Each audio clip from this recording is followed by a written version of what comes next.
Fala pessoal, como é que vocês estão? Começando mais um vídeo de indicações aqui no canal. Hoje eu decidi trazer para vocês um vídeo inspirado em um episódio do meu podcast, o Mandíbula Podcast, onde nós decidimos juntar alguns dos melhores filmes dos anos 90, e fizemos uma lista bem interessante. Para quem quiser acompanhar, é o Mandíbula Podcast, vocês encontram lá no Spotify e em todas as outras plataformas. E eu decidi também trazer essa lista para cá. Alguns dos filmes que eu selecionei, não deu tempo de falar lá no episódio, que eu vou trazer aqui para vocês e podem acabar sendo também recomendações de filmes para vocês assistirem. Deixem aqui nos comentários qual foi o grande filme dos anos 90 que marcou a sua vida. Então vamos lá, começando com O Show de Truman.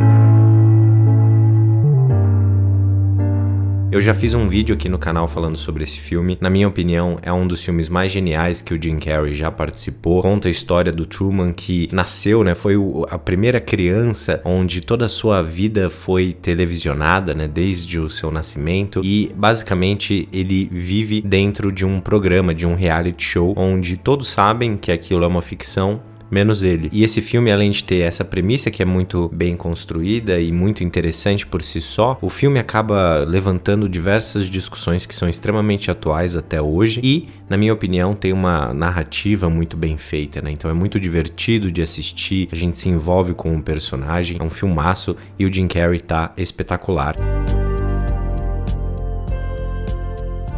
O próximo filme que eu quero trazer para vocês é o Pulp Fiction. Os anos 90 tem uma característica interessante se a gente para pensar que vários diretores começaram a surgir nos anos 90. Entre eles o Paul Thomas Anderson, o próprio Quentin Tarantino, diretores como Wong Kar-wai começaram a se consagrar. Aqui no Brasil o próprio Walter Salles. Enfim, vários diretores começaram a fazer grandes filmes nos anos 90. O filme que eu quero trazer do Tarantino é o Pulp Fiction, que foi o segundo filme do diretor. Tem vídeo aqui no canal falando sobre ele. Eu fiz um especial completaço aqui sobre o Tarantino no canal, eu sou muito fã dele e pretendo voltar a fazer vídeos sobre o Tarantino, inclusive deixem aqui nos comentários o que vocês acham dessa ideia. Pulp Fiction, para quem não assistiu ainda, é uma narrativa construída em volta de 3 núcleos diferentes e esses núcleos acabam interagindo, entre eles dentro da história. Foi um filme bastante diferente do que as pessoas estavam acostumadas a ver na época, chamou muita atenção. O filme ganhou prêmio em Cannes, além de ser uma grandíssima obra do Tarantino. É um filme muito divertido pra gente aprender mais sobre como contar uma boa história, porque mais do que ser uma boa história, a forma com que você conta ela faz toda a diferença e é exatamente isso que o Tarantino domina com Pulp Fiction, então fica aqui a recomendação pra vocês. A próxima é O Silêncio dos Inocentes, um filme que muitas pessoas acabam lembrando principalmente pelo Hannibal Lecter, mas que na minha opinião tem diversas outras qualidades, além da Jodie Foster, além da própria narrativa, onde uma agente do FBI, no seu primeiro caso para encontrar um serial killer de mulheres, ela acaba indo atrás de um psiquiatra que está preso por ser um canibal, o nome dele é Hannibal Lecter. Ela vai atrás dele para pedir ajuda no caso, e aí eles criam uma relação bem interessante dentro do filme. Essa relação é fantástica, e esse filme, ele tem uma belíssima direção. Lá no Mandíbula eu falo mais sobre a direção do Jonathan Demme, e tem até um vídeo aqui no meu canal falando sobre a direção em O Silêncio dos Inocentes, que é simplesmente uma aula de como construir emoções, de como levar o público para dentro da cabeça de uma personagem através da mise-en-scène, através da movimentação, das escolhas de enquadramento, das lentes, de tudo. Então, O Silêncio dos Inocentes é uma obra-prima nesse sentido também, além das grandíssimas atuações. O próximo filme dos anos 90 que eu quero trazer para vocês é o Matrix. Matrix, o primeiro filme, ele é considerado por muitos como uma das grandes obras, se não a principal obra ali da década de 90 no cinema americano. É claro que é difícil falar isso, porque são vários filmes como Titanic, por exemplo, foram feitos, e aí depende da ótica que você vai olhar o sucesso. Mas uma das coisas que eu gosto de pensar quando o assunto é Matrix é que eles conseguiram utilizar a estrutura da jornada do herói, que é uma estrutura que é repetida há mais de 2000 anos atrás, algo comum da gente ver dentro de uma história, basicamente a estrutura óssea da grande parte das histórias que nós acompanhamos, só que eles conseguiram fazer isso trazendo novidades para essa abordagem. Então o conteúdo dentro da forma, ele de fato foi revolucionário até hoje, As pessoas falam sobre Matrix não só pela trama em si, pela narrativa, mas também pelos avanços, nos efeitos visuais, a criatividade na hora de construir as lutas, as referências que foram unidas, as referências que foram foram unificadas para a construção do universo de Matrix, que depois acabou virando um universo muito maior do que o primeiro filme, né? Nós temos, além das continuações, nós temos animações, enfim, as irmãs Wachowski acabaram criando um universo muito mais fértil do que nós imaginávamos na época.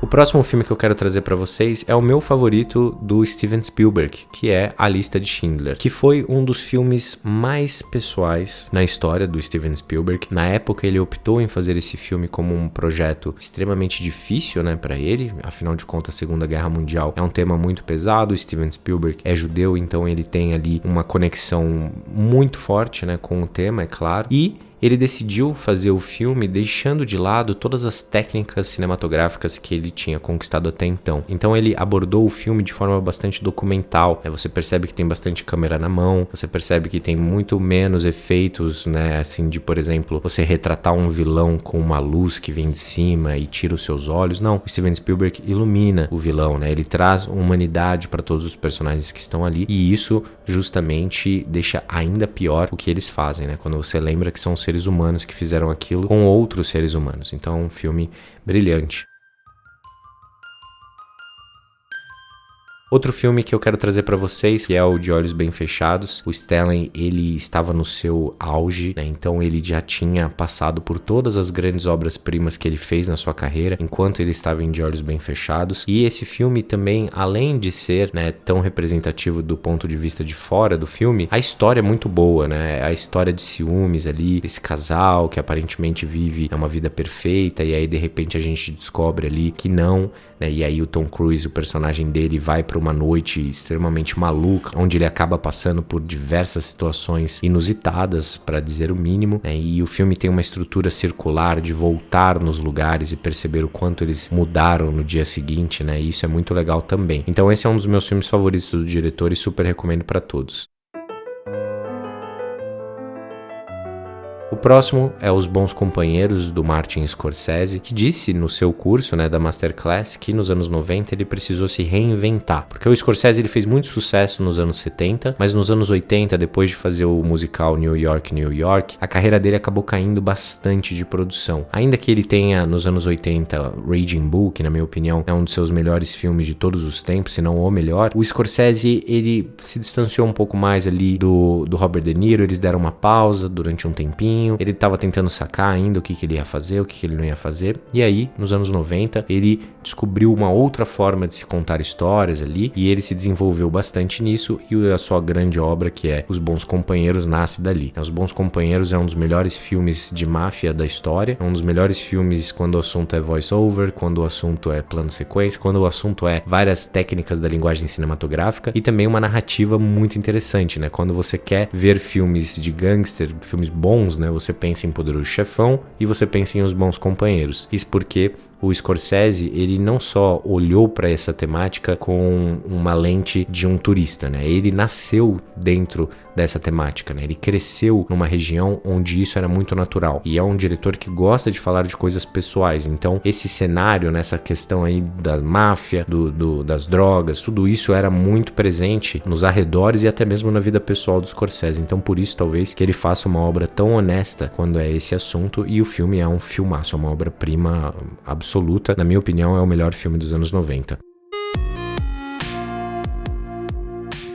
O próximo filme que eu quero trazer pra vocês é o Fargo, filme dos irmãos Coen, que na minha opinião são também alguns dos melhores diretores dos Estados Unidos, né? Fargo é um filme que mistura a comédia com o terror, basicamente, ali, e é um filmaço, tem vídeo aqui no canal também. Acho que talvez um dos grandes pontos, talvez uma dos maiores primores desse filme é justamente a criação de uma personagem policial grávida de 8 meses que está investigando um caso pesadíssimo, né? E aí ela tem diversas situações, assim, interessantíssimas dentro da história. É a Frances McDormand ganhando o seu primeiro Oscar aí por esse filme, por Fargo, e são os irmãos Coen em um dos seus melhores filmes. Então fica aqui a recomendação para todos vocês. Mas vocês devem estar pensando, poxa, Gustavo, você só tá falando de filme americano dentro de um vídeo dos melhores filmes da década. É fato que muitos filmes dos anos 90 que me influenciaram, que eu acabei conhecendo ali, são principalmente filmes americanos, né? São filmes que eu conheci ali graças ao cinema americano e acho que não tem o menor problema em relação a isso, mas eu queria trazer para vocês também alguns filmes que foram realizados em outras regiões do mundo, né? Filmes aí, tem muita coisa que a gente pode ir descobrindo, afinal de contas é impossível nós conhecermos todos os cinemas possíveis, mas é importante a gente ir sempre tentando, movimentando. Então agora eu vou trazer alguns filmes internacionais para vocês. Um que me pegou recentemente é o Anjos Caídos, do Wong Kar-wai. Wong Kar-wai tá tendo inclusive um especial na MUBI, eles não estão me pagando para falar sobre isso, mas eu super recomendo para vocês a plataforma. E Anjos Caídos é uma das melhores obras do Wong Kar-wai, não é a melhor, a gente fala disso até em outro vídeo, mas é muito interessante como o diretor constrói, né, narrativas diferentes, como ele constrói uma história, como ele constrói uma voz em off, como ele demonstra ali, como ele estiliza a violência, como ele traz determinados personagens que teoricamente não estariam dominando o protagonismo do filme, e aí de repente ele tira eles do protagonismo. Tem algumas cenas estéticas incríveis, tem personagens que você não vai entender quais são as motivações deles, e o interessante é que o Wong Kar-wai, ele é um dos diretores favoritos do Quentin Tarantino, então é perceptível a influência assim na forma com que ele filma muitas cenas, como ele constrói determinados conflitos. É um baita diretor e Anjos Caídos é incrível. Outro filme que eu quero recomendar pra vocês, talvez seja um dos meus filmes favoritos, que é o Festa de Família, do Thomas Vinterberg, que foi o primeiro filme do Dogma 95, né, que foi um movimento muito famoso, popularizado. Geralmente a gente comenta sobre o Dogma pensando no Lars von Trier, mas o outro companheiro ali, né, o outro diretor que construiu o Dogma foi justamente o Thomas Vinterberg, que ganhou agora o Oscar por Druk, né, e que também fez o filme A Caça, que é brilhante. Tem outros filmes muito legais na sua filmografia, mas o mais interessante de todos, o mais pesado, o mais desafiador e o mais inovador de todos foi, de fato, o Festa de Família, onde eles filmam basicamente sem nenhuma iluminação profissional, com uma câmera amadora, e a narrativa é simplesmente sensacional. Dentro de uma festa de uma família ali rica, a gente descobre, né, algumas coisas do passado ali do pessoal que tá ali, e de repente isso muda completamente, e a sensação é que nós estamos assistindo as imagens que foram encontradas, né, por mais que não seja esse tipo de filme, essa é a sensação. O roteiro é maravilhoso, a direção é maravilhosa, a montagem também, e foi um filme que mexeu bastante com o ambiente, digamos, do cinema, porque ficou cada vez mais claro que se você elimina diversas questões ali, né, que são colocadas muitas vezes como primordiais, como a câmera e tudo mais, você ainda pode construir um grande filme. Então isso é muito legal. Outro filme que eu quero trazer para vocês é o Central do Brasil, que é um filme importantíssimo na história do cinema brasileiro, faz parte do movimento da retomada, e é a Fernanda Montenegro na sua melhor interpretação, na opinião de muitas pessoas. É claro, eu não assisti todos os filmes dela para poder dizer isso, mas confesso que é a interpretação dela que mais me emocionou até hoje. É uma atriz fantástica, e o Walter Salles, que é um dos meus diretores favoritos, ele faz aqui um filme na estrada, né, como ele gosta de fazer, e ele conseguiu registrar o Brasil de uma forma emocionante, e tudo isso, é claro, dentro de uma narrativa muito boa, né? Aquele garotinho que está buscando seu pai depois de uma tragédia na sua vida, aquela protagonista que não necessariamente é a heroína que todos esperavam, não, na verdade ela é muito humana, né? Ela tem muitos desejos próprios, ela não necessariamente gostaria de estar passando por aquilo. Então, é um filme fantástico porque ele levanta muitas questões humanas, muitas questões do Brasil, enfim, é um filmaço que eu recomendo para todos vocês. Tem um vídeo aqui no canal falando sobre a abertura desse filme, que é simplesmente brilhante. É claro que eu deixei muitos filmes de fora, né, pessoal? Não dá pra falar sobre todos os filmes, até porque essa não é uma lista dos melhores, é uma lista dos filmes que eu mais gosto, dos filmes que mais me marcaram. Tem vários que ficaram de fora, filmes do Paul Thomas Anderson, filmes do próprio James Cameron, algumas animações, enfim, acabaram ficando de fora, do David Fincher, mas fica para um próximo vídeo. Eu espero que vocês tenham gostado, pessoal. Não esqueçam de me seguir lá no Instagram, tanto em @GZGustavoCruz, como também em @OAlém-do-Frame, e também acompanhar o meu trabalho em podcast lá no Mandíbula Podcast. E a gente se encontra na próxima.